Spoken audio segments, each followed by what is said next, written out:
প্রিয় এইচএসসি শিক্ষার্থীরা, আজকের এই ভিডিও লেকচারটি টোটালি হবে অরবিটালের অতিক্রমণ এবং জৈব যৌগ যেগুলো রয়েছে তাদের সংকরায়ন নিয়ে। তো আজকের ভিডিও লেকচারে আমরা শুধুমাত্র জৈব যৌগের সংকরায়ন দেখব, পরবর্তী ভিডিও লেকচারগুলোতে আমরা অজৈব যৌগ যেগুলো রয়েছে তাদেরও সংকরায়ন দেখব। সো চলো ক্লাস লেকচারটি প্রথমেই অরবিটালের অতিক্রমণ দিয়ে শুরু করা যাক, তারপর পর্যায়ক্রমে আমরা জৈব যৌগ যেগুলো রয়েছে তাদের সংকরায়ন দেখব। তো প্রথমেই চলো অরবিটালের অধিক্রমণ বলতে কি বুঝি তা একটু দেখে নিই। দেখো, আমরা কিন্তু আগে থেকেই জানতাম এস অরবিটাল যেগুলো রয়েছে তারা দেখতে হয় হচ্ছে গোলাকৃতির। অন্যদিকে পি অরবিটাল গুলো হয় হচ্ছে ডাম্বেল আকৃতির দেখতে। তাই তো? তো এখন কোয়েশ্চেনটা হচ্ছে অরবিটালের অধিক্রমণ আসলে কি? দেখো, যৌগ যখন গঠিত হয় তখন একটা কাজ হয়। সেটা হচ্ছে একাধিক অরবিটাল যেগুলো থাকে তারা যেটা করে, দেখো, ধরো তোমার কাছে ২ টা অরবিটাল রয়েছে। এই অরবিটালগুলো যখন যৌগ গঠন করে তারা হচ্ছে এভাবে একটা আরেকটার দিকে অগ্রসর হতে থাকে। এই যে একটা আরেকটার দিকে অরবিটাল অগ্রসর হওয়ার যে ঘটনাটা, এটাকে আসলে বলা হয় অরবিটালের অধিক্রমণ। আর এই কাজটা হয়ে থাকে যৌগ গঠনের সময়। তো এই যে অরবিটালের অতিক্রমণ বা তারা যে কাছাকাছি অ্যাপ্রোচ করছে, এই জিনিসটা দুভাবে হতে পারে। এই যে এখানে মাত্র দেখালাম, এটা হচ্ছে সামনাসামনি বা মুখোমুখি অধিক্রমণ। অন্যদিকে দেখো, পি অরবিটালগুলো যদি এভাবে থাকে তখন আর তারা সামনাসামনি অধিক্রমণ না করে তারা করে হচ্ছে এভাবে সাইড ওয়াইজ বা পাশাপাশি অধিক্রমণ। এই যে অধিক্রমণটা, এটাকে বলা হয় পাশাপাশি অধিক্রমণ। তার মানে পি অরবিটালগুলো যেগুলো রয়েছে তারা এভাবে সামনাসামনি বা মুখোমুখি অধিক্রমণ করতে পারে। আবার তারা চাইলে এভাবে পাশাপাশি অধিক্রমণটাও করতে পারে। তাই আমরা বলব এখন থেকে পি অরবিটাল সামনাসামনিও অতিক্রমণ করতে পারে, পাশাপাশি অতিক্রমণ করতে পারে। অন্যদিকে এস অরবিটাল যেটা রয়েছে, এস অরবিটালের ক্ষেত্রেও একটা সেম কাজ হয়, যেটা হচ্ছে সামনাসামনি বা মুখোমুখি অতিক্রম হতে পারে। কেমন হতে পারে দেখো, এটা একটা এস অরবিটাল, এটা আরেকটা এস অরবিটাল ধরো। তারা যেটা করে তারা হচ্ছে সামনাসামনি মুখোমুখি বা সামনাসামনি তারা নিজের দিকে অগ্রসর হতে থাকে। যেটাকে আমরা বলি আসলে সামনাসামনি বা মুখোমুখি অতিক্রমণ। তবে এস অরবিটাল যেগুলো আছে তাদের ক্ষেত্রে আবার পাশাপাশি অতিক্রমণটা সম্ভব হয় না। কেন সম্ভব হয় না একটু খেয়াল করো। ধরো তোমার কাছে ২ টা এস অরবিটাল রয়েছে। তো এখন এস অরবিটাল কিন্তু গোলাকৃতির। যেমন দেখো, এখানে পি অরবিটাল যেগুলো ছিল সেগুলো ডাম্বেল আকৃতির ছিল। তাই তো? তাই তুমি বলতে পারবে তার যে এই জায়গাটা, তার এই লোবটা, এটা হচ্ছে একটা অংশ, এই লোবটা হচ্ছে আরেকটা অংশ, তাই না? তো তুমি তাকে সেপারেট করতে পারো। কিভাবে সেপারেট করতে পারো দেখো, তাকে যদি তুমি এভাবে এক্স অক্ষ বরাবর শুইয়ে রাখো ২ টাকে, তখন তুমি দেখবে যে তারা পাশাপাশি বা মুখোমুখি আসছে। তাই তো? আর অন্যদিকে তাকে যদি খাড়াভাবে দাঁড়া করাও, তখন তুমি বলতে পারবে যে তারা হচ্ছে পাশাপাশি আসছে ব্যাপারটা। তাই না? বাট এস অরবিটাল দেখো, তাকে কিন্তু সব দিক থেকেই দেখতে সেম, রাইট? তো সে যেখান থেকেই আসুক না কেন মনে হবে সে হচ্ছে সামনাসামনিই আসছে। রাইট? তো তাই যেটা হয় সেটা হচ্ছে পি অরবিটালে পাশাপাশি অতিক্রমণটা সম্ভব হলেও এস অরবিটালের যে প্রতিসম আকার বা গোলীয় আকারটার জন্য তার যে পাশাপাশি অতিক্রমণটা সেটা আসলে ওভাবে হয় না। তাই সে যেদিক থেকেই আসে মনে হয় সে সামনাসামনি বা মুখোমুখি আসছে। রাইট? এজন্য যেটা হয়, এস অরবিটালের ক্ষেত্রে কখনোই পাশাপাশি অতিক্রমণ সম্ভব হয় না। বাট সামনাসামনি বা মুখোমুখি অতিক্রমণটা সম্ভব হয়। তো এই তো গেল হচ্ছে একটা এস অরবিটালের সাথে আরেকটা এস অরবিটালের অধিক্রমণ এবং একটা পি অরবিটালের সাথে আরেকটা পি অরবিটালের অধিক্রমণ। এবার চলো একটা এস অরবিটালের সাথে আরেকটা পি অরবিটাল কিভাবে অধিক্রমণ করবে সেটা দেখি। দেখো, একটু আগে কিন্তু আমরা বলে এসেছিলাম যে এস অরবিটাল যেখান থেকেই আসুক না কেন মনে হবে সামনাসামনি বা মুখোমুখি অধিক্রমণ করছে। তাই তো? এস অরবিটালের ক্ষেত্রে কখনোই পাশাপাশি অধিক্রমণ সম্ভব হবে না। কেন হবে না? কারণ তার প্রতিসম আকারের জন্য, অর্থাৎ সে সব দিক থেকেই দেখতে সেম। তো দেখো, পি অরবিটালকে যখনই হচ্ছে এস অরবিটালের দিকে অ্যাপ্রোচ করাবো বা আগাবো আমরা, তখন কিন্তু কখনোই আমরা দেখব না যে এস অরবিটালটা পি অরবিটালের পাশাপাশি আসছে। তাই তো? সবসময় মনে হবে যে এস অরবিটাল যেটা আছে সে মুখোমুখিই আসছে। রাইট? সো এইজন্য এস অরবিটাল এবং পি অরবিটাল যেটা আছে তাদের মাঝখানেও সামনাসামনি বা মুখোমুখি অধিক্রমণ হয়ে থাকে। সো সামারি হিসেবে যদি আমরা এখন বলতে চাই, যেটা দেখলাম সেটা হচ্ছে পি অরবিটাল সমূহ যারা আছে তারা পাশাপাশি অতিক্রমণ করতে পারছে এবং তারা সামনাসামনি বা মুখোমুখি অধিক্রমণ করতে পারছে। বাট এস অরবিটাল সমূহ যেগুলো আছে, এস অরবিটাল সবসময় কি করছে? সামনাসামনি বা মুখোমুখি অধিক্রমণ করছে। অর্থাৎ এস অরবিটাল যদি পি এর সাথে বা ডি এর সাথে যেকোনো অরবিটালের সাথেই অধিক্রমণ করুক না কেন, সে কখনোই পাশাপাশি অরবিটাল পাশাপাশি অতিক্রমণ করতে পারবে না। বাট পি অরবিটালের ক্ষেত্রে কিন্তু পাশাপাশি অতিক্রমণও হচ্ছে, সামনাসামনি অতিক্রমণও হচ্ছে। সো যখনই আমরা দেখব অরবিটালের অতিক্রমণ হচ্ছে, সেখানে যদি এস অরবিটাল উপস্থিত থাকে তার মানে সেখানে কখনোই পাশাপাশি অতিক্রমণ সম্ভব হবে না। শুধুমাত্র সামনাসামনি বা মুখোমুখি অতিক্রমণ হবে। এই ব্যাপারটা একটু মাথায় রাখবে, কারণ আমি একটু আগে যেগুলো পড়ে এসেছি তার মাঝখানে এই স্লাইডটাই সবচাইতে ইম্পোর্টেন্ট। এগুলোই হচ্ছে আমরা পরবর্তীতে যখন কোয়েশ্চেন করব সেখানে কাজে আসবে। সো সামারি কি? সামারি হচ্ছে এরকম, এস অরবিটাল অলওয়েজ সামনাসামনি বা মুখোমুখি অতিক্রমণ করবে। আর p অরবিটাল পাশাপাশি বা সামনাসামনি ২ ভাবেই অতিক্রমণ করতে পারে। আর আরেকটা যেন কি পড়ে এসেছি, s এর সাথে যদি p এর অতিক্রমণ হয় ওটাও কিন্তু পাশাপাশি হবে না, শুধুমাত্র সামনাসামনি বা মুখোমুখি হবে। কারণ s কখনোই পাশাপাশি অতিক্রমণ করতে পারবে না। তো এই যে অধিক্রমণের যে ব্যাপারগুলো মাত্র দেখলাম, এই অধিক্রমণের যে ব্যাপার তার উপর ডিপেন্ড করে আমরা সমযোজী বন্ধনকে ২ ভাগে ভাগ করতে পারি। একটা হচ্ছে সিগমা বন্ধন, অন্যটি হচ্ছে পাই বন্ধন। সিগমা বন্ধন কখন গঠিত হবে? সিগমা বন্ধন শুধুমাত্র অরবিটালের সামনাসামনি বা মুখোমুখি অতিক্রমণের ফলে সৃষ্টি হয়ে থাকে। এটা ভালো করে মনে রাখবে যে সিগমা বন্ধন যেটা আছে সেটা সবসময় অরবিটালের সামনাসামনি বা মুখোমুখি অতিক্রমণের মাধ্যমে সৃষ্টি হয়ে থাকে। অপোজিট ওয়েতে পাই বন্ধন যেটা আছে সেটা সবসময় অরবিটালের পাশাপাশি অতিক্রমণের মাধ্যমে হয়ে থাকে। এটা ভালো করে মাথায় ঢুকিয়ে রাখবে। আমি আগেই বলেছি এই স্লাইডটাই হচ্ছে আমাদের সবচাইতে ইম্পোর্টেন্ট। সিগমা বন্ধনটা কি? সিগমা বন্ধনটা অলওয়েজ অরবিটালের সামনাসামনি বা মুখোমুখি অতিক্রমণের মাধ্যমে হয়, বা পাই বন্ধনটা হয় অরবিটালের পাশাপাশি অতিক্রমণের মাধ্যমে। এই ব্যাপারটা একটু মনে রাখবে। তো একটু খেয়াল করো এখানে আমরা তো দেখে এসেছি যে সিগমা বন্ধন অরবিটালের বা মুখোমুখি অতিক্রমণ দুজনেই করতে পারে। এই যে s অরবিটাল সমূহ করতে পারে, p অরবিটাল সমূহ করতে পারে। তাই আমরা বলতে পারি যে সিগমা বন্ধন যেটা আছে সেটা নরমালি s এবং p উভয়ই হচ্ছে গঠন করতে পারবে। অর্থাৎ s এবং p যেই হচ্ছে তোমার অধিক্রমণ করুক না কেন সিগমা বন্ধনটা অলওয়েজ গঠিত হবেই হবে। কারণ অরবিটালের সামনাসামনি বা মুখোমুখি অতিক্রমণ তারা দুজনেই করে। রাইট? বাট দেখো পাই বন্ধনের বেলায় যদি আমরা বলতে চাই তখন দেখবে যে পাই বন্ধন যেহেতু পাশাপাশি অধিক্রমণের মাধ্যমে সৃষ্টি হয়, দেখো p অরবিটাল কিন্তু পাশাপাশি অতিক্রমণটা করতে পারে, বাট s অরবিটালটা পাশাপাশি অতিক্রমণ করতে পারে না। তাই তো s অরবিটাল যেহেতু পাশাপাশি অতিক্রমণ করতে পারে না, তাই s অরবিটাল কখনোই পাই বন্ধন গঠন করতে পারবে না। বাট p অরবিটাল যেটা আছে সেটা কিন্তু পাশাপাশি অতিক্রমণ করে। তাই শুধু p অরবিটালই পাই বন্ধন গঠন করতে পারবে। সো এই ব্যাপারগুলো একটু মাথায় রাখবে। আর পাই বন্ধন, সিগমা বন্ধন তো আমরা সবাই চিনি। যদি না চিনি চলো একটু এক্সাম্পলের মাধ্যমে দেখে নিই। ধরো এটা একটা কার্বন পরমাণু, এটা একটা কার্বন পরমাণু। কার্বনের মাঝখানে ডাবল বন্ড তো আমাদের কাছে তেমন নতুন কিছু না, তাই না? কার্বনের মাঝখানে সিঙ্গেল বন্ড থাকতে পারে, ডাবল বন্ড থাকতে পারে, ট্রিপল বন্ড থাকতে পারে, রাইট? সো দেখো এই যে ডাবল বন্ডটা রয়েছে বা দ্বিবন্ধন রয়েছে, এই দ্বিবন্ধনের নিচে যে বন্ধনটা রয়েছে তাকে বলা হয়ে থাকে সিগমা বন্ধন। অন্যদিকে উপরে যে বন্ধনটা রয়েছে তাকে বলা হয়ে থাকে পাই বন্ধন। তো দেখো এই যে দ্বিবন্ধন রয়েছে, দ্বিবন্ধনে কিন্তু আসলে ২ টা বন্ধন রয়েছে। একটা হচ্ছে সিগমা বন্ধন, আরেকটা হচ্ছে পাই বন্ধন। সবসময় মনে রাখবে সিগমা বন্ধনগুলো আগে গঠিত হয়, দেন পাই বন্ধন গঠিত হয়ে থাকে। তো একটু খেয়াল করো এই যে সিগমা বন্ধনটা, এই সিগমা বন্ধনটা যদি আমরা গঠন করতে চাই তাহলে আমরা যেন কি জানি? সিগমা বন্ধন গঠন s এবং p উভয় অরবিটাল এর অতিক্রমণের মাধ্যমে সৃষ্টি হতে পারে, রাইট? তো এই সিগমা বন্ধনটা হতে পারে s অরবিটাল সমূহের অধিক্রমণের মাধ্যমে হয়েছে, বা হতে পারে p অরবিটালের অধিক্রমণের মাধ্যমে হতে পারে, তাই তো? বাট এই যে পাই বন্ধনটা রয়েছে, এই পাই বন্ধন কিন্তু কখনোই s অরবিটালে অতিক্রমণের জন্য হবে না। এটা অলওয়েজ হচ্ছে p অরবিটাল সমূহের পাশাপাশি অতিক্রমণের মাধ্যমে সৃষ্টি হবে, রাইট? সো এই ব্যাপারটা একটু মাথায় রেখো। এবার চলো সমযোজী বন্ধনের এক্সট্রা কিছু ফ্যাক্ট আমরা জেনে নিই। দেখো আমরা সবাই তো ফ্লোরিন অণুটাকে চিনি, তাই তো? এই যে ফ্লোরিন অণুটা রয়েছে তার মাঝখানে বিশুদ্ধ সমযোজী বন্ধন বিদ্যমান থাকে, তাই না? এই বন্ধনটাকে আমরা এভাবে একটা লাইন দিয়ে প্রকাশ করি, তাই তো? এই যে লাইন, এই লাইনটা যেন আসলে কি দেখো এই ফ্লোরিন আর এই ফ্লোরিনের মাঝখানে এই একটা বন্ধন দিয়ে আসলে বোঝানো হয় তাদের মাঝখানে ২ টা ইলেকট্রন রয়েছে, তাই না? তারা যেহেতু সমযোজী বন্ধনে আবদ্ধ, তো এই যে ফ্লোরিন আর ফ্লোরিনের মাঝখানে যে ২ টা ইলেকট্রন আছে, এই ২ টা ইলেকট্রনের একটা ইলেকট্রন আসে হচ্ছে এই ফ্লোরিন পরমাণু থেকে, আরেকটা ইলেকট্রন আসে হচ্ছে এই ফ্লোরিন পরমাণু থেকে, রাইট? তো এই যে ২ টা ইলেকট্রন তারা হচ্ছে পরবর্তীতে তারা শেয়ার করে থাকে, রাইট? তো এভাবেই হচ্ছে সমযোজী বন্ধন গঠিত হয়, তাই তো? তো এখানে একটা জিনিস নতুন যেটা শিখবে সেটা হচ্ছে দেখো এই যে ফ্লোরিন একটা ইলেকট্রন দিল, আবার এই যে এই পরমাণু ফ্লোরিন যে আরেকটা ইলেকট্রন দিল, তাদের যে ইলেকট্রনের স্পিন সেটা কিন্তু উল্টো হয়ে থাকে। কিরকম উল্টো? দেখো এই ফ্লোরিন যে এই ইলেকট্রনটা দিল এটা যদি হয় ঊর্ধ্বমুখী স্পিনের, তাহলে এই ফ্লোরিন এই ইলেকট্রনটা যেটা দেবে সেটাকে অবশ্যই নিম্নমুখী স্পিনের হতে হবে। এটা কিন্তু সবসময় মাথায় রাখবে। সেটা হচ্ছে একটা সমযোজী বন্ধনে ২ টা ইলেকট্রন শেয়ার হয়, তাই তো? ওই ২ টা শেয়ারকৃত ইলেকট্রনের একটা ইলেকট্রনের স্পিন যদি হয় হচ্ছে উপরের দিকে, আরেকটা ইলেকট্রন স্পিনকে অবশ্যই নিচের দিকে হতে হবে। আদারওয়াইজ বন্ধনটা গঠিত হবে না। সো এই ব্যাপারটা একটু সংকরণের জন্য মাথায় রাখবে। সো আমরা যেটা সামারি হিসেবে পেলাম এখানে সেটা হচ্ছে সমযোজী বন্ধনে শেয়ারকৃত ইলেকট্রন যুগ্লর স্পিন বিপরীতমুখী হয়ে থাকে।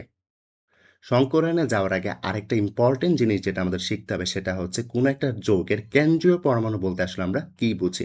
সো কোনো একটা যৌগের কেন্দ্রীয় পরমাণু বলতে আসলে যেটা বোঝাই সেটা হচ্ছে সে যৌগে যে পরমাণুর সাথে অন্য সকল পরমাণু যুক্ত থাকে তাকে বলা হয় যৌগের কেন্দ্রীয় পরমাণু। কিরকম দেখো, ধরো তোমার কাছে ৩ টা যৌগ আছে। একটা হচ্ছে মিথেন, আরেকটা হচ্ছে অ্যামোনিয়া, আরেকটা হচ্ছে ওয়াটার। তো একটু খেয়াল করো মিথেনের যে স্ট্রাকচারটা সেটা হয় এরকম, অ্যামোনিয়ার স্ট্রাকচারটা হয় এরকম, পানির স্ট্রাকচারটা হয় এরকম।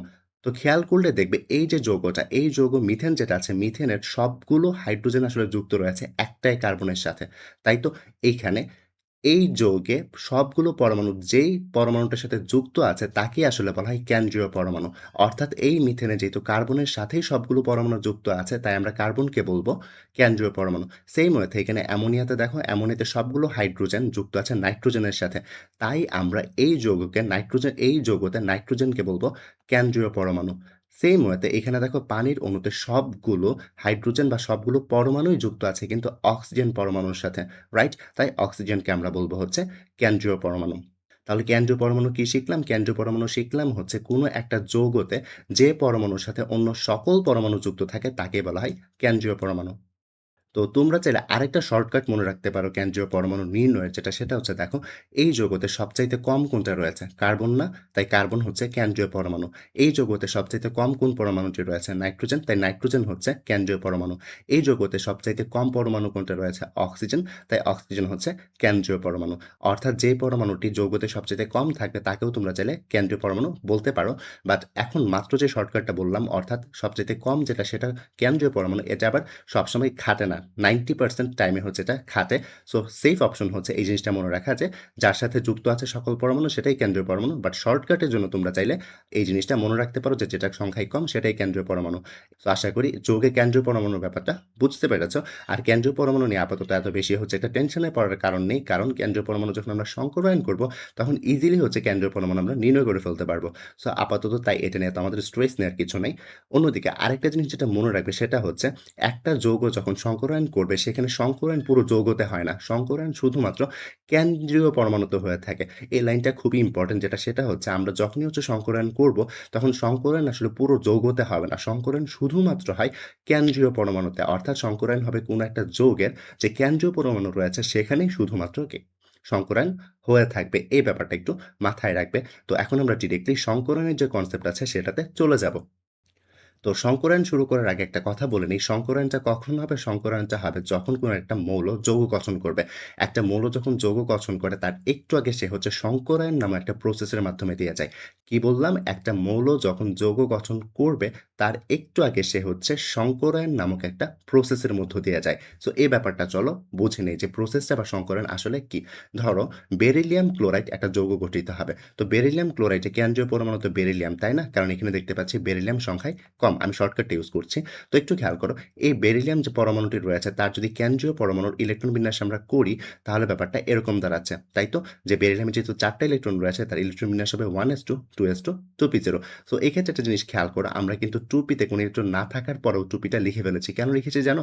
কারণ যখনই হচ্ছে তুমি সংকরায়নের জন্য কেন্দ্রীয় পরমাণুর ইলেকট্রন বিন্যাসটা করবে তখন যোজ্যতা স্তর যেটা আছে এটা পুরোটা লিখার চেষ্টা করবে। এতে করে তোমারই অ্যাডভান্টেজ। দেখো কি করবে? এখানে 2 কি আমাদের যোজ্যতা স্তর না? তো যোজ্যতা স্তর যেহেতু 2, 2s এর পর আমাদের কি 2p ও আছে, তাই তো?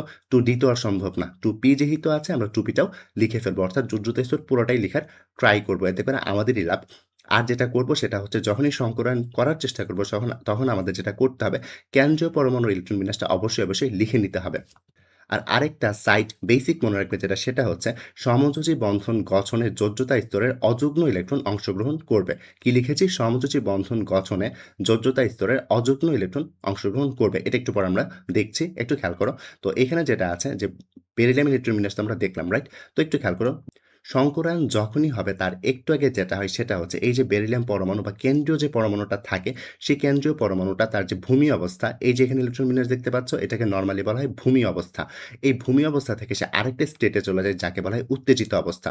সবসময় মনে রাখবে যখনই সংকরায়ন করবে প্রথমে কেন্দ্রীয় পরমাণু ইলেকট্রন বিন্যাস লিখবে যোজ্যতা স্তর সহ, দেন যেটা করবে তার যে ভূমি অবস্থা আছে নরমাল ইলেকট্রন বিন্যাসই হচ্ছে ভূমি অবস্থা, তার যে ভূমি অবস্থা আছে ভূমি অবস্থা থেকে উত্তেজিত অবস্থায় লিখবে। এখন কোয়েশ্চেন হচ্ছে উত্তেজিত অবস্থাটা আসলে কি?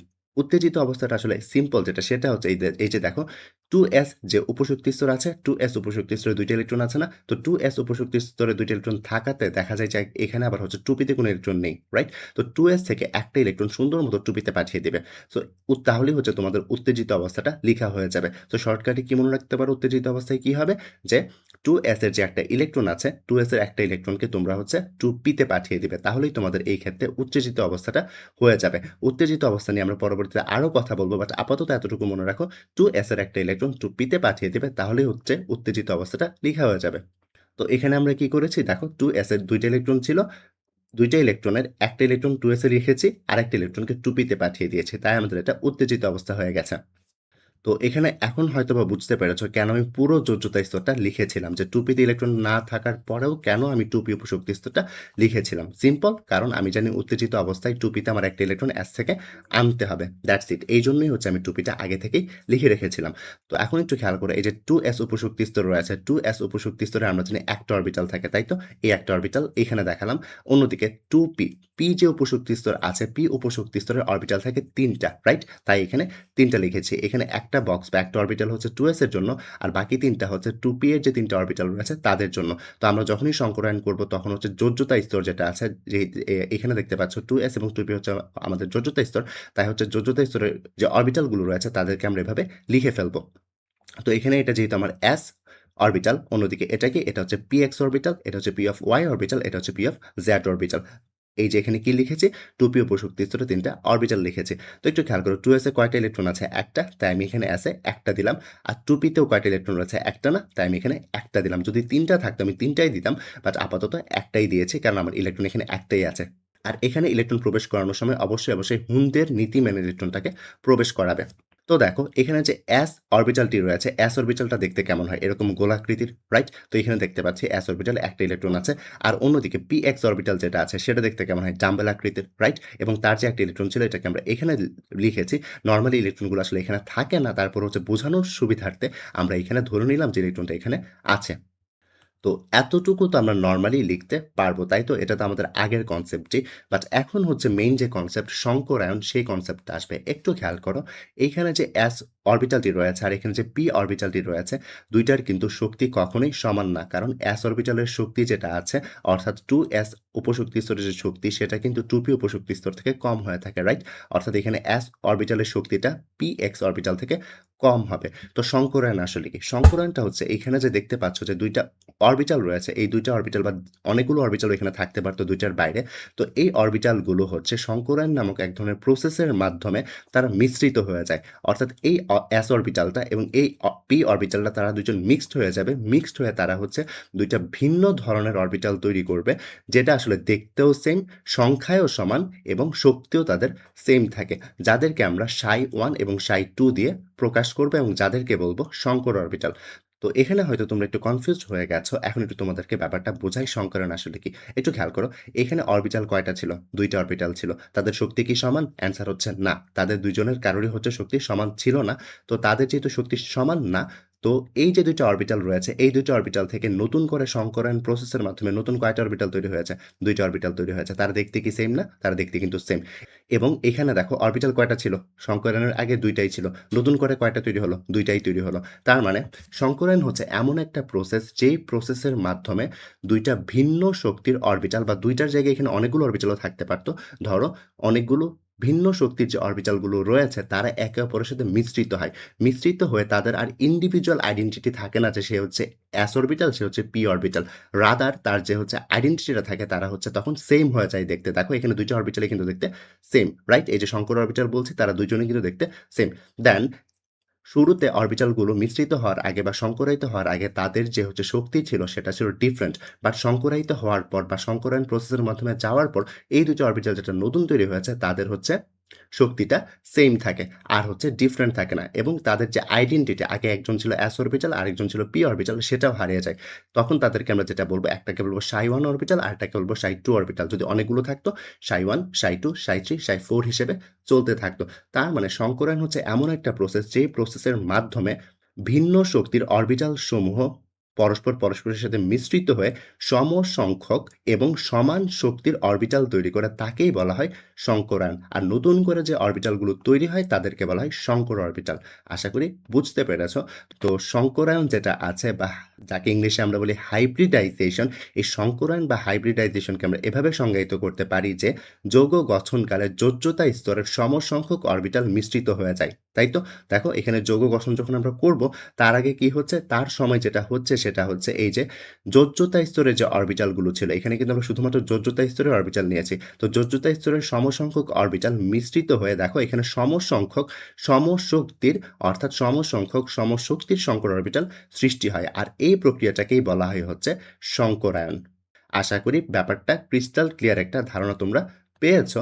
আর এখানে যেটা একটু খেয়াল করবে সেটা হচ্ছে দেখো এখানে যে সংকরণটা হলো, এইখানে সংকরণের সময় এইখানে একটা s অরবিটাল এবং এইখানে একটা p অরবিটাল অংশগ্রহণ করেছে না এই সংকরায়নে? অর্থাৎ এই সংকরায়নে একটা s অরবিটাল এবং একটা p অরবিটাল মিলিত হয়েছে বা মিশ্রিত হয়েছে। তো এই ক্ষেত্রে এই সংকরায়নটাকে আমরা বলবো sp সংকরায়ন। কেন? সিম্পল, কারণ একটা s অরবিটাল এবং একটা p অরবিটাল এই সংকরায়নে পার্টিসিপেট করেছে বা অংশগ্রহণ করেছে, তাই তাকে বলবো sp সংকরায়ন। এমন যদি হতো একটা s অরবিটাল, ২টা p অরবিটাল এই সংকরণে পার্টিসিপেট করেছে, তখন আমরা বলতাম তাকে sp2 সংকরায়ন। তখন আমরা তাকে কি বলতাম? sp2 সংকরায়ন। 2 টা p এর উপর পাওয়ার হিসেবে হবে। এমন যদি হতো s অরবিটাল একটা অংশগ্রহণ করেছে, p অরবিটাল ৩ টা অংশগ্রহণ করেছে, তখন আমরা তাকে বলতাম sp3 সংকরায়ন। এমন যদি হতো একটা s অরবিটাল আর ৩ টা p অরবিটাল আর একটা d অরবিটাল অংশগ্রহণ করেছে সংকরায়নে, তখন আমরা তাকে বলতাম sp3d সংকরায়ন। আশা করি বুঝতে পেরেছ। আর এখানে দেখো s এর উপর কিন্তু কখনোই তুমি 2 বসাতে পারবে না। কেন 2 বসাতে পারবে না? কারণ দেখো s এর অরবিটাল থাকেই একটা। s এর যদি ২ টা অরবিটাল হতো তাহলে s এর উপর আমরা 2 বসাতে পারতাম। বাট s এর তো অরবিটালই থাকে একটা, তাই সর্বোচ্চ s এর মান 1 ই হয়ে থাকে। অন্যদিকে দেখো p এর সর্বোচ্চ অরবিটাল কয়টা? ৩ টা। তাই p এর এখানে ৩ টাই পসিবল, 3 এর বেশি পসিবল না। অন্যদিকে d এর সর্বোচ্চ অরবিটাল সংখ্যা কয়টা? ৫ টা। তাই d এর উপরও সর্বোচ্চ ৫ পসিবল, বাট ৫ এর বেশি পসিবল না। তো আশা করি বুঝতে পেরেছ। আর যেটা মনে রাখবে, যেটা মাত্র বোঝালাম সেটা হচ্ছে সংকরায়নে যে অরবিটাল পার্টিসিপেট করবে আমরা তার সংকরায়নকে সেটাই বলব। যেমন এই সংকরায়নে একটা s অরবিটাল, একটা p অরবিটাল পার্টিসিপেট করে ২ টা নতুন অরবিটাল তৈরি করেছিল, তাই তাকে বললাম sp সংকরায়ন। যদি এমন হতো একটা s ৩ টা p পার্টিসিপেট করেছে, তখন আমরা তাকে বলতাম sp3 সংকরায়ন। যদি এমন হতো একটা s ২ টা p অরবিটাল পার্টিসিপেট করেছে সংকরায়নে, তখন আমরা তাকে বলতাম sp2। আর যদি এমন হয় একটা s ৩ টা p আর একটা d অরবিটাল পার্টিসিপেট করেছে, তখন আমরা তাদের বলতাম sp3d সংকরায়ন।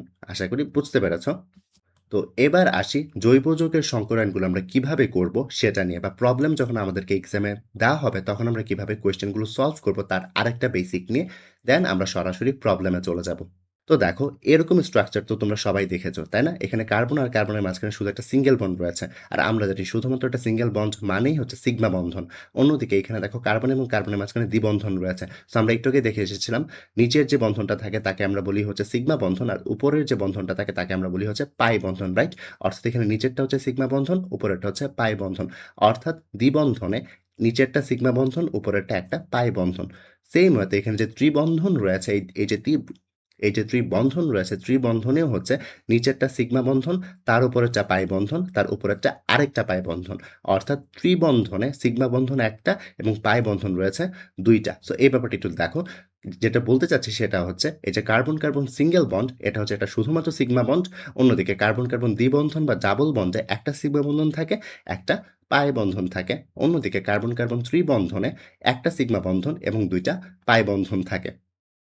তো জৈব যৌগের যখন সংকরণ আমরা করব তখন যেটা সবসময় মনে রাখবো সেটা হচ্ছে যখন আমরা দেখব এখানে কোনো পাই বন্ধন নেই, শুধুমাত্র সিগমা বন্ধন রয়েছে, তখন আমরা সেই সংকরায়নকে বলবো sp3 সংকরায়ন। অন্যদিকে এমন যদি হয় একটা সিগমা বন্ধন একটা পাই বন্ধন আছে, তখন আমরা তাকে বলবো sp2 সংকরায়ন।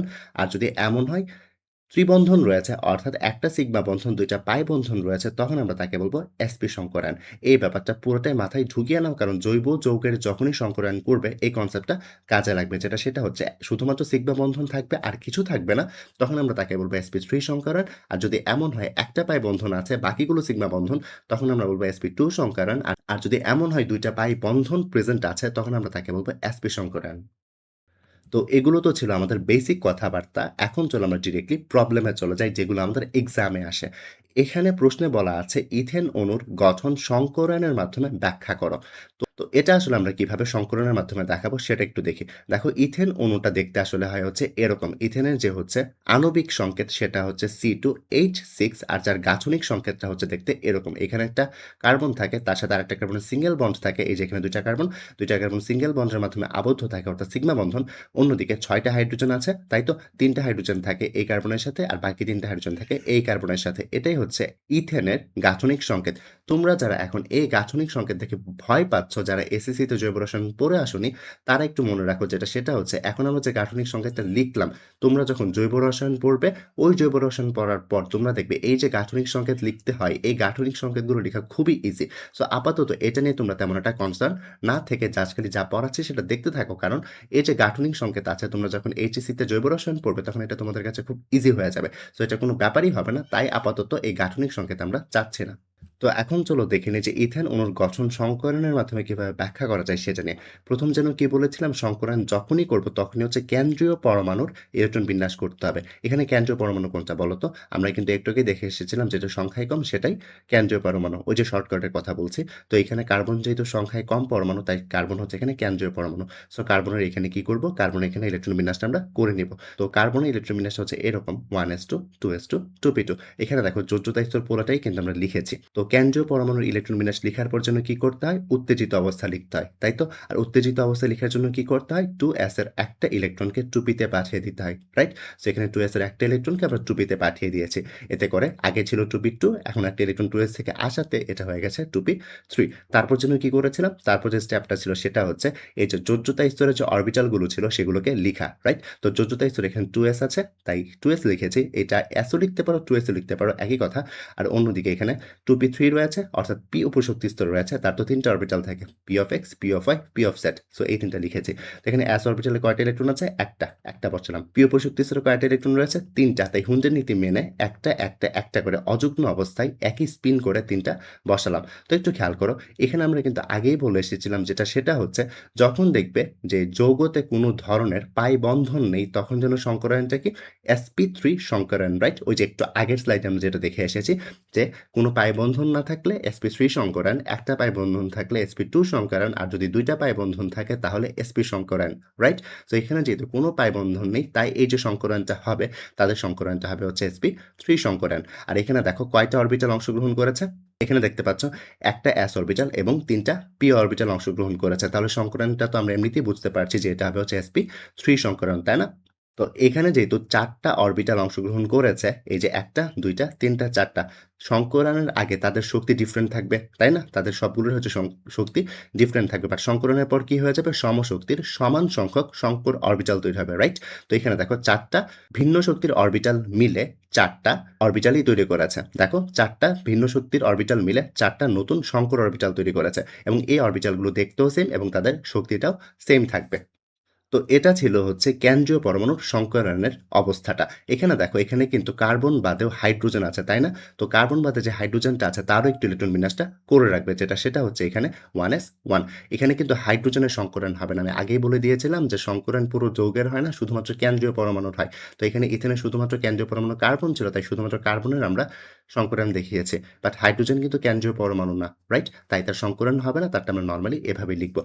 তারপরের যে স্টেপটা সেটা হচ্ছে এই যে যার সংকরায়ন ব্যাখ্যা করতে বলেছে। দেখো এখানে ইথেন অণুর গঠন সংকরণের মাধ্যমে ব্যাখ্যা করতে বলেছে। দেখো এটা কিন্তু গাঠনিক সংকেত।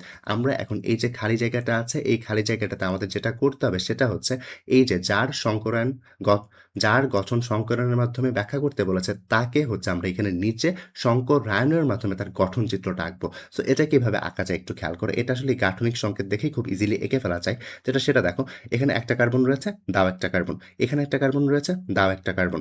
দেন দেখো কার্বনের এইখানে কয়টা হাত রয়েছে? 1টা 2টা 3টা 4টা। 4টাই কি সিঙ্গেল বন্ড না? 4টা আসলে যেটা মিন করে সেটা হচ্ছে এখানে দেখো 1টা 2টা 3টা 4টা হাত, রাইট? সো এই 4টা হাত তোমরা এভাবে দিবে। কিভাবে দিলে দেখো একটু খেয়াল করো। এখানে তোমরা এখানে গঠন চিত্র দেখে তোমরা যেটা করলে 4টা হাত দিয়ে দিয়েছো। এই যে 4টা হাত দিয়ে দিয়েছো বা 4টা সংকরায়িত অরবিটাল এখানে দিয়ে দিবে। কিভাবে দিবে? সেইম এখানে যে স্ট্রাকচারটা আছে সেই স্ট্রাকচারটার মতো করে বসিয়ে দেবে। দেখো এখানে কার্বনের সংকর অরবিটাল কয়টা ছিল? 1টা 2টা 3টা 4টা। এই 4টাই কিন্তু এখানে বসিয়েছি। তো এতে করে যেটা হয়ে গেল সেটা হচ্ছে কার্বনের 4টা সংকর অরবিটাল বসানো হয়ে গেছে। দেন একটু খেয়াল করো, আমরা তো জানি যে প্রত্যেকটা বন্ধন মানে কি 2টা ইলেকট্রন, তাই না? এখানে যে একটা বন্ধন 2টা ইলেকট্রন, এখানেও 2টা, এখানেও 2টা, এখানে সবগুলোতেই 2টা করে ইলেকট্রন আছে, রাইট? তো এখানে যে বন্ধনটা, এখানে ইলেকট্রন কার থেকে আসবে? একটা আসবে কার্বন থেকে আর একটা আসবে হাইড্রোজেন থেকে। দেখো কার্বনের একটা ইলেকট্রনকে কিন্তু আমরা এখানে দেখেই ফেলেছি।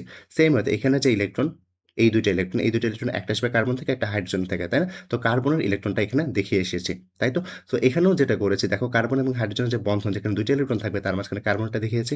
এখানেও দেখো শুধুমাত্র এই কার্বনেরটা দেখিয়েছি। দেন আমাদের যে কাজটা করতে হবে সেটা হচ্ছে দেখো এই কার্বনের জন্য তো হিসাব নিকাশ আমরা করে ফেললাম। তো সেম কেসটা এই কার্বনের জন্য হবে না? দেখো এখানে কিন্তু আমরা শুধুমাত্র একটা কার্বনের সংকরণ দেখিয়েছি। তাই তো? কার্বন আমার কয়টা আছে? ২ টা আছে না? তো একটা কার্বনের জন্য যদি এই ঘটনা হয়, আরেকটা কার্বনের জন্য সেম ঘটনাই হবে, রাইট? এই ঘটনাটা হবে। এটা তো আমরা শুধুমাত্র একটা কার্বনের জন্য দেখিয়েছি। কিন্তু কার্বন ২ টা। তো একটা কার্বনের জন্য এরকম সংকরণ হলে আরেকটা কার্বনের জন্য তো সেম সংকরণটাই হবে, রাইট? তো ওইখানে চাইলে এই যে স্ট্রাকচারটা আছে এটাই আবার হচ্ছে ওই কার্বনে আমরা রিপিট করলাম। কিভাবে দেখো? এখানে যে হচ্ছে বন্ধনটা ছিল তাকে আমরা এখানে রেখেছি, এখানেরটার জন্য এখানে, এটা এইখানে, আর এই যে বন্ধনটা ছিল এটা কার্বন আর কার্বনের মাঝখানে না? তাই কার্বন আর কার্বনের মাঝখানে একটা আমরা বন্ধন দিয়ে দিয়েছি। দেখো এখন কিন্তু ব্যাপারটা মিলে গেছে। দেখো এই কার্বনের মাঝখানটা সমযোজী বন্ধন আছে। তার মানে এখানে ২ টা ইলেকট্রন আছে। দেখো ২ টা ইলেকট্রন দিয়ে দিয়েছি। আর কি বলেছিলাম? সমযোজী বন্ধনের ২ টা ইলেকট্রন সবসময় বিপরীত স্পিনমুখী হয়। দেখো এটা একদিকে স্পিন, এটা আরেকদিকে স্পিন। তো এভাবে আমরা এই বন্ধনটা লিখেছি। বাট এখানে দেখো এই পাশে যেটা আছে, এই পাশে দেখো এই পাশের এই কার্বনের সাথে এই হাইড্রোজেনের কি একটা বন্ধন আছে, সমযোজী বন্ধন।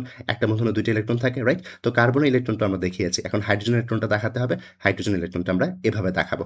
তো এখন মনে কোয়েশ্চেন আসতে পারে এই যে হাইড্রোজেন যেটা আছে সেটার শেপটা বা সেটার অরবিটাল আকৃতিটা গোলাকার কেন? তারও তো এরকম হওয়া উচিত। ওই যে আগের কনসেপ্ট যেটা বলেছিলাম সেটা হচ্ছে হাইড্রোজেনের কিন্তু সংকরণ হবে না। হাইড্রোজেন কিন্তু অসংকরায়িত। সংকরণ শুধুমাত্র কেন্দ্রীয় পরমাণুর হবে, রাইট? তো হাইড্রোজেন যেহেতু সংকরণ হবে না হাইড্রোজেনের, তাই হাইড্রোজেনের অরবিটালের আকারটা আগের মতোই থাকবে গোলাকৃতির। তাই আমরা গোলাকৃতির দেখিয়েছি। তো এটা তো গেল এই বন্ধনের জন্য। তো এই কার্বন যেটা আছে এই কার্বনে হচ্ছে ২ টা ইলেকট্রন থাকবে এই বন্ধনে, তাই তো?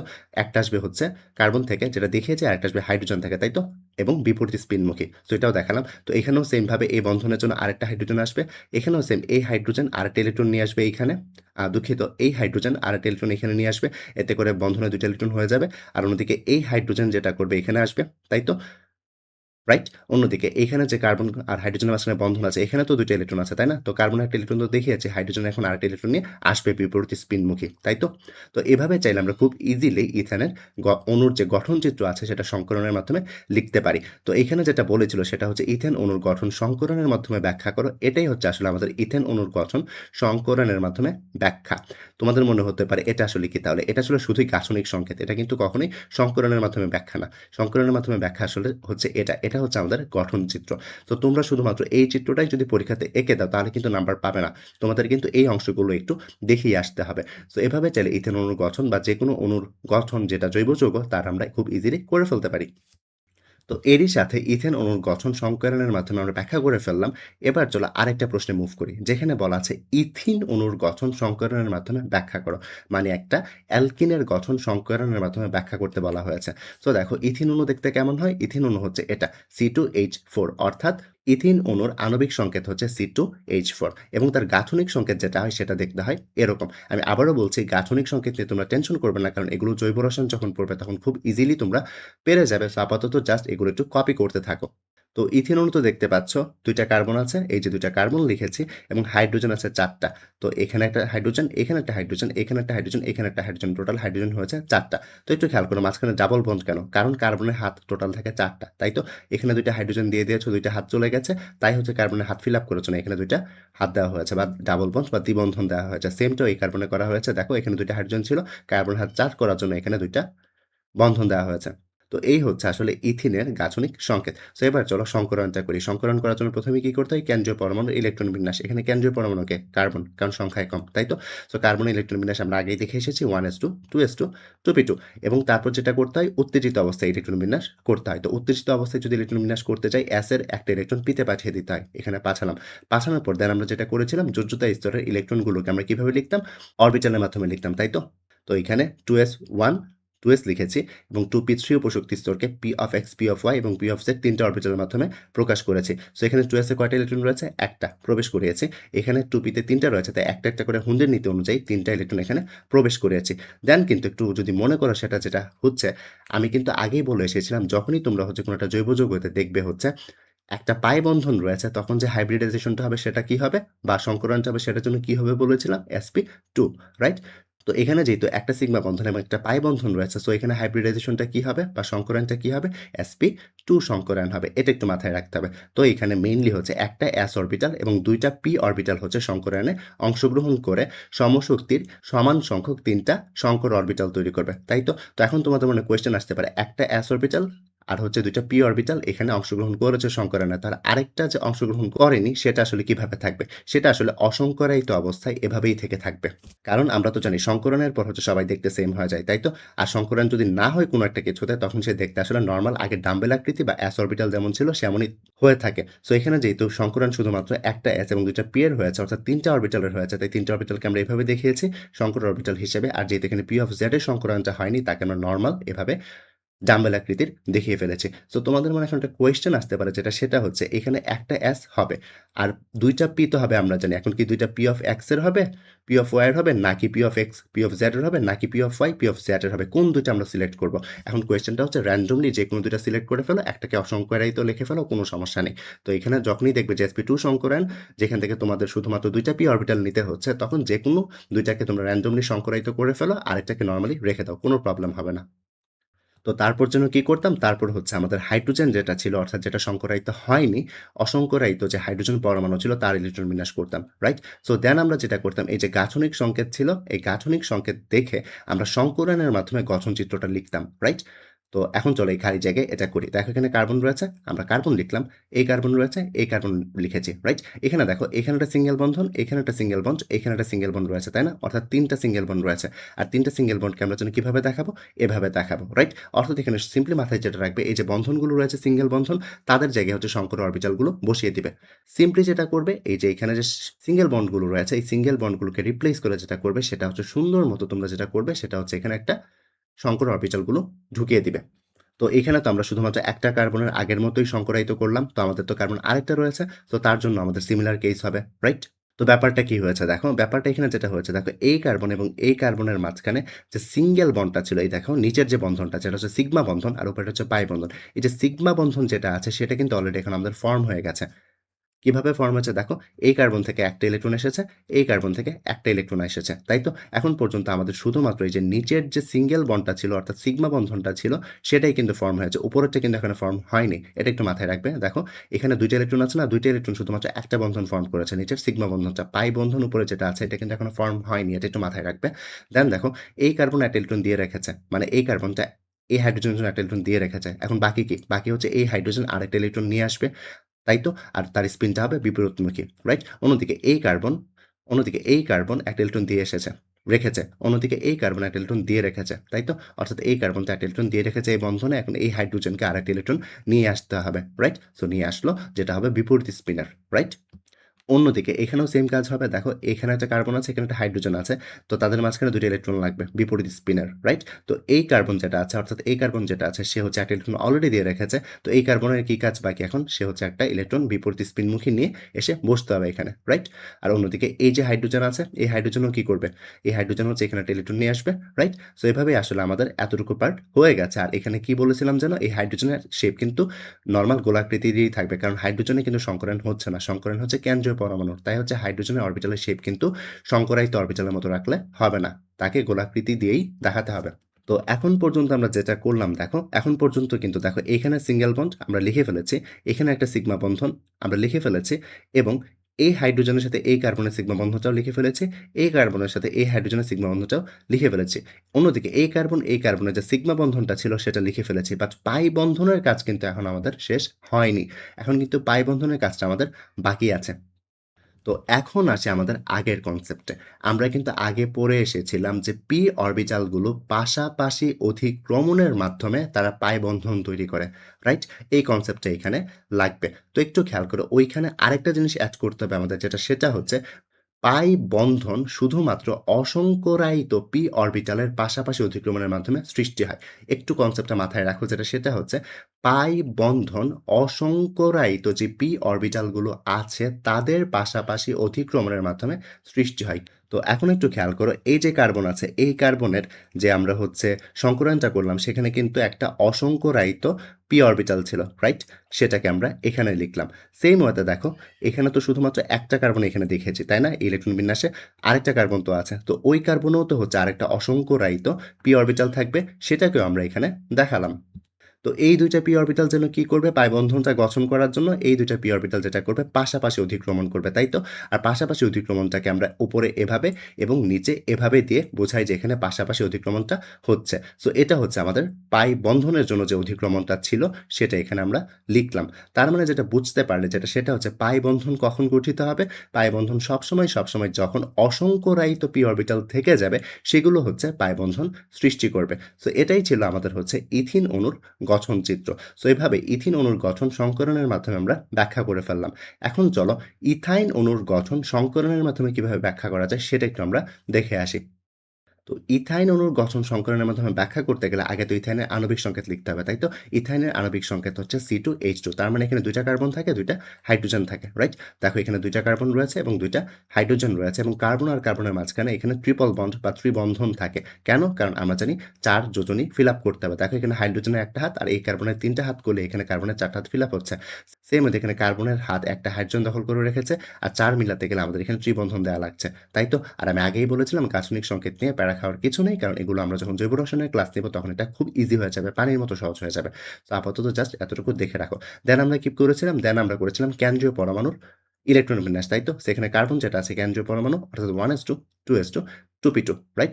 আর একটা জিনিস সবসময় মনে রাখবে, যৌগের যখন সংকরায়ন করবে তখন সবসময় মনে রাখবে জৈব যৌগতে কার্বনই থাকে হচ্ছে তোমার কেন্দ্রীয় পরমাণু। তো এখানে আমরা কেন্দ্রীয় পরমাণুর ইলেকট্রন বিন্যাসটা করে ফেলেছি। দেন তারপরে কাজ কি ছিল? উত্তেজিত অবস্থায় তাদের ইলেকট্রন বিন্যাস, তাই তো? তো দেখো উত্তেজিত অবস্থায় কি হতো? 2s এর একটা ইলেকট্রন 2p তে যেত, তাই তো? তো এখানে 2s এর একটা ইলেকট্রন 2p তে গেছে। দেন আমরা কি করতাম? অরবিটালগুলো লিখতাম যোজ্যতা স্তরের। তো এখানে 2s এর যে একটা ইলেকট্রন সেটাকে এখানে ফিল আপ করাতাম। দেন 2p এর যে ৩ টা ইলেকট্রন তাকে আমরা এভাবে পর্যায়ক্রমে হুঞ্জের নীতি মেনে ফিল আপ করতাম, রাইট? তো একটু যদি মনে রাখো যে আমরা একদম সংকরণ শুরু করার আগে যেটা দেখে এসেছিলাম সেটা হচ্ছে যখনই হচ্ছে ২ টা পাই বন্ধন থাকবে তখন আমরা কি সংকরায়ন বলবো? তখন আমরা sp সংকরায়ন বলবো, রাইট? তো এখানে দেখতে পাচ্ছ একটা সিগমা বন্ধন আর ২ টা পাই বন্ধন রয়েছে, তাই না? তাই এটার যে সংকরায়ন সেটা হবে sp সংকরায়ন, রাইট? আর sp সংকরায়ন যেহেতু হচ্ছে এখানে অরবিটাল কয়টা পার্টিসিপেট করবে? অরবিটাল একটা s অরবিটাল আর একটা p অরবিটাল পার্টিসিপেট করবে, রাইট? তো এখানে যেহেতু ২ টা অরবিটাল পার্টিসিপেট করছে তো সংকরণের মাধ্যমে নতুন করে সংকর অরবিটাল ২ টাই গঠিত হবে, কারণ সংকরণের মাধ্যমে সমসংখ্যক অরবিটাল তৈরি হয়, তাই তো? তো এখানে যেহেতু ২ টা অরবিটাল সংকরণে পার্টিসিপেট করেছে অর্থাৎ ২ টা সংকর অরবিটাল তৈরি হয়েছে এবং বাকি ২ টা অরবিটাল কি থাকবে? বাকি ২ টা অরবিটাল কিন্তু হচ্ছে অসংকরিত অবস্থায় থেকে যাবে, তাই তো? একটা py অরবিটাল, একটা pz অরবিটাল অসংকরিত অবস্থায় থেকে যাবে। তো একটু এখানে খেয়াল করো, এখানে কিন্তু আমি আগেও বলে এসেছি সেটা হচ্ছে এই যে এখানে শুধুমাত্র কিন্তু একটা কার্বনেরই সংকরণের মাধ্যমে ২ টা অসংকরিত অরবিটাল আছে, তাই না? আর এই যে কার্বনটা আছে, আরেকটা যে কার্বন আছে তারও কিন্তু এরকম ২ টা অসংকরিত অরবিটাল থাকবে। মানে কি? মানে যেটা বোঝাতে চাচ্ছি, এই যে ঘটনাটা এটা কিন্তু শুধুমাত্র একটা কার্বনের জন্য। আর এই সেম ঘটনাটা কিন্তু হচ্ছে ওই কার্বনটার জন্য হবে। তার মানে দেখো এখানে এই যে কার্বনটা আছে, বামের যে কার্বনটা, তাতে হচ্ছে ২ টা সংকর অরবিটাল এবং ২ টা অসংকরায়িত p অরবিটাল আছে, রাইট? আর অন্যদিকে ডানে যে কার্বনটা আছে তাতেও কিন্তু ২ টা সংকর অরবিটাল এবং ২ টা অসংকরায়িত অরবিটাল আছে। এটা ভুলে গেলে কিন্তু হবে না। দেন আমাদের কাজ যেটা ছিল সেটা হচ্ছে এই যে যেটা কেন্দ্রীয় পরমাণু না, হাইড্রোজেনের ইলেকট্রন বিন্যাসটা লিখে ফেলা। আর হাইড্রোজেনের ইলেকট্রন বিন্যাসটা হচ্ছে 1s1, তাই তো? দেন আমরা যেন কি করতাম? গঠন চিত্র আঁকতাম। গঠন চিত্র কিভাবে আঁকবো? এই যে এখানে যে কার্বনটা আছে এখানে বসাও, এখানে যে কার্বনটা আছে এখানে বসাও, রাইট? দেন যেটা করতে হবে দেখো এখানে একটা সিঙ্গেল বন্ড আছে, এখানে একটা সিঙ্গেল বন্ড আছে। আমরা জানি সিগমা বন্ধনের জন্য ২ টা সংকর অরবিটাল আমরা ইউজ করতাম। এই যে সিগমা বন্ধন আছে, এই সিগমা বন্ধনের জন্য আমরা ২ টা সংকর অরবিটাল ইউজ করব। অর্থাৎ এই সংকর অরবিটালগুলো আমরা সিগমা বন্ধনের জন্য ইউজ করে ফেলবো। সেম ওয়েতে এখানে এই কার্বনের হচ্ছে একটা সিগমা বন্ধন আর এখানে একটা সিগমা বন্ধন আছে। অর্থাৎ এখানে ২ টা আমার দিতে হবে সংকর অরবিটাল ওই কার্বনের জন্য। তো একটু এখানে যেটা লক্ষ্য করবে সেটা হচ্ছে দেখো এখানে এই কার্বন আর এই কার্বন যে সিগমা বন্ধন আছে সেটা কিন্তু অলরেডি ফর্ম হয়ে গেছে, তাই তো? একটা এসেছে এই কার্বন থেকে ইলেকট্রন, আরেকটা এসেছে এই কার্বন থেকে ইলেকট্রন, রাইট? তো দেন যেটা বাকি দেখো এই কার্বন একটা ইলেকট্রন অলরেডি এই বন্ধনে দিয়ে রেখেছে। এখন এই হাইড্রোজেন আসা বাকি, রাইট? সো এই হাইড্রোজেন একটা অপোজিট স্পিনের ইলেকট্রন নিয়ে চলে আসবে। অন্যদিকে দেখো এই কার্বন অর্থাৎ এই কার্বন অলরেডি একটা স্পিনের ইলেকট্রন দিয়ে রেখেছে। তো আরেকটা ইলেকট্রন এখানে বন্ধন গঠন করার জন্য আসতে হবে। তাই হচ্ছে হাইড্রোজেন আরেকটা অপোজিট স্পিনের ইলেকট্রন নিয়ে এখানে বসে যায়। তো এখন পর্যন্ত দেখো আমরা এই সিঙ্গেল বন্ডটা অর্থাৎ এই সিগমা বন্ধনটা আমরা লিখেছি, এই সিগমা বন্ধনটা আমরা লিখেছি, নিচের যে সিগমা বন্ধনটা সেটাও লিখেছি। পাই বন্ধন কিন্তু যে ২ টা আছে এটা এখনো লিখি নাই, তাই তো? আর আমরা যেন কি পড়েছিলাম? পাই বন্ধন অর্থাৎ একটা পাই বন্ধন গঠিত হবে ২ টা অসংকরায়িত p অরবিটালের পাশাপাশি অতিক্রমণের জন্য, তাই না? তো এখানে দেখো এই যে কার্বন আছে এই কার্বনের ২ টা p অরবিটাল রয়েছে অসংকরায়িত, এই যে তার মধ্যে একটা আমরা এখানে আঁকলাম। অর্থাৎ এই যে একটা অসংখ্যরাহিত অরবিটাল এখানে আঁকলাম p অরবিটাল। অন্যদিকে দেখো এই কার্বনেরও কিন্তু অসংখ্যরাহিত ২ টা p অরবিটাল রয়েছে। তাই না? তাদের মাঝখানে একটা আমরা এখানে আঁকলাম। তাই তো? সো এই যে ২ টা অসংখ্যরাহিত p অরবিটাল তাদের পাশাপাশি অতিক্রমণের মাধ্যমে একটা পাই বন্ধন গঠন হলো। এখন তো আরেকটা পাই বন্ধন গঠন করা বাকি। রাইট? সো এটা কিভাবে গঠন করব? তো এটা গঠন করার জন্য আমাদের যেটা করতে হবে দেখো, এখানে এই কার্বন যেটা আছে, এই কার্বনে কিন্তু আরেকটা অসংখ্যরাহিত p অরবিটাল রয়ে গেছে, তাই না? সো সেটা আমরা এখানে বসালাম। আবার ওই যে কার্বন রয়েছে তারও কিন্তু আরেকটা অসংখ্যরাহিত p অরবিটাল রয়েছে, সেটাও আমরা বসিয়ে দিলাম। এবং এই ২ টা অসংখ্যরাহিত p অরবিটাল যারা আছে তারাও কিন্তু পাশাপাশি অধিক্রমণ করবে। আর তাতে করে কি আরেকটা পাই বন্ধনের সৃষ্টি হবে, রাইট? তো এভাবেই আমাদের ইথাইন অণুর যে হচ্ছে গঠনচিত্র সংকলনের মাধ্যমে সেটা আমরা এভাবে এঁকে ফেলতে পারি। সো আশা করি জৈব রসায়ন বা জৈব যৌগের যে সংকরায়ন আছে এবং গঠনচিত্র কিভাবে আঁকতে হয় তা তোমরা বুঝতে পেরেছ। সো এবার চলো এই সংকরায়ন রিলেটেড আরো কিছু প্রবলেম যেগুলো আমাদের এমসিকিউতে আসে সেগুলো একটু সলভ করে আসি। এখানে কয়েকটা প্রশ্ন রাখা আছে যেখানে বলা আছে প্রথম প্রশ্নে ইথেন অণুর S চরিত্র শতকরা কত? অন্যদিকে এখানে বলা আছে ইথিন অণুর P চরিত্র শতকরা কত? এবং থার্ড কোয়েশ্চেন বা লাস্ট কোয়েশ্চেন যেটা সেটা হচ্ছে ইথাইন অণুর S চরিত্র শতকরা কত? সো এই কোয়েশ্চেনগুলো কিভাবে সলভ করবে? দেখো, সবসময় মনে রাখবে কোনো একটা অরবিটালের চরিত্র আমরা এই সূত্র দিয়ে বের করতে পারি। কিরকম দেখো, নিচে লিখবে মোট অরবিটাল সংখ্যা, উপরে লিখবে যে অরবিটালের চরিত্র জানবো তার সংখ্যা ইনটু 100। আমি 100% সিওর তোমরা হচ্ছে এই ফর্মুলাটি বুঝতে পারোনি, বাট এটা যখন আমরা সলভ করব তখন তোমরা খুব ইজিলি বুঝে যাবে। সো এই কোয়েশ্চেনটা কিভাবে সলভ করবে? এখানে বলা আছে ইথেন অণুর S চরিত্র শতকরা কত? তো এটার জন্য প্রথমে দেখতে হবে তার সংকরায়নটা কি। দেখো একটু আগে আমরা দেখে এসেছিলাম ইথেন যেটা আছে সেটা sp3 সংকরণের মাধ্যমে গঠিত, রাইট? তো এখানে আমাদের কি জানতে চাওয়া হয়েছে? S অরবিটালের শতকরা চরিত্র জানতে চাওয়া হয়েছে। তাই তো? তাই আমরা যেটা করব S চরিত্র বা S অরবিটালের শতকরা চরিত্র জানার জন্য এখানে টোটাল যে অরবিটাল আছে, এখানে টোটাল অরবিটাল কয়টা? দেখো এই সংকলনের টোটাল অরবিটাল হচ্ছে ৪ টা। তো তাই আমরা নিচে ৪ বসাবো। আর আমার কার চরিত্র জানতে চাওয়া হয়েছে? S চরিত্র না। আর এখানে S কয়টা আছে? একটা না। তাই আমরা একটা বসিয়েছি ইনটু 100। হিসাব করলে আসবে 25%। সো এভাবে চাইলে খুব ইজিলি আমরা এটা করতে পারি। সো এখানে ইথেন অণুর S চরিত্র শতকরা কত? 25%। তাহলে কোন একটা অরবিটালের শতকরা চরিত্র বের করতে গেলে আমরা কি করব? সিম্পলি প্রথমে তার সংকরায়নটা লিখব। সংকরায়ন লিখার পর দেখব সংকরায়নের যে অরবিটালগুলো রয়েছে টোটাল কয়টা? এখানে আমরা ৪ টা পেয়েছি। তাই নিচে ৪ বসিয়ে এসেছি। এখানে কার চরিত্র বের করতে বলা হয়েছে? S অরবিটালের চরিত্র। তাই আমরা এখানে সুন্দর মতো S যতটা আছে সেটা বসিয়েছি উপরে ইনটু 100 করেছি। যেটা আসবে অ্যান্সার সেটাই হচ্ছে আমাদের অরবিটালের চরিত্র। এবার চলো সেকেন্ড কোয়েশ্চেনটা অ্যান্সার করি। এখানে বলা আছে ইথিন অণুর পি চরিত্র শতকরা কত? তার মানে এখানে আমাদের পি চরিত্র বের করতে হবে, তাই তো? ইথিন অণুর সংকরায়ন কি ছিল? sp2, right? তো এখানে কি করব? দেখো এখানে টোটাল অরবিটাল কয়টা আছে? ৩ টা। তাই আমরা ৩ নিচে বসিয়েছি এবং বের করতে বলেছে পি চরিত্র। পি কয়টা আছে? ২ টা। তাই পি কে উপরে ২ বসিয়েছি। ইনটু 100 দিলে আমাদের এটা আনসার আসবে। সো এইখানে ইথিন অণুর পি চরিত্র হচ্ছে শতকরা 66.67% বা বলতে পারো 66%। এবার চলো থার্ড কোয়েশ্চেনটা দেখি। এখানে লিখা আছে ইথাইন অণুর S চরিত্র শতকরা কত? দেখো ইথাইন অণুর সংকরায়ন কি ছিল? sp সংকরায়ন, রাইট? তো sp সংকরায়ন হলে টোটাল এখানে অরবিটাল কয়টা আছে? ২ টা। সো 2 কে আমরা নিচে বসাবো। বের করতে বলা হয়েছে কার চরিত্র? S চরিত্র। S এখানে কয়টা আছে? একটা। তাই একটা উপরে বসিয়েছি ইনটু 100। হিসাব করলে অ্যান্সার আসবে 50%। অর্থাৎ এখানে ইথাইন অণুর S চরিত্র শতকরা হচ্ছে 50%। সো এতটুকুই ছিল হচ্ছে আমাদের জৈব রসায়ন যেগুলো ছিল বা জৈব যৌগ যেগুলো ছিল তাদের সংকরায়ন। পরবর্তী ক্লাস সমূহতে আমরা অজৈব যৌগ যেগুলো রয়েছে তাদের সংকরায়ন দেখব।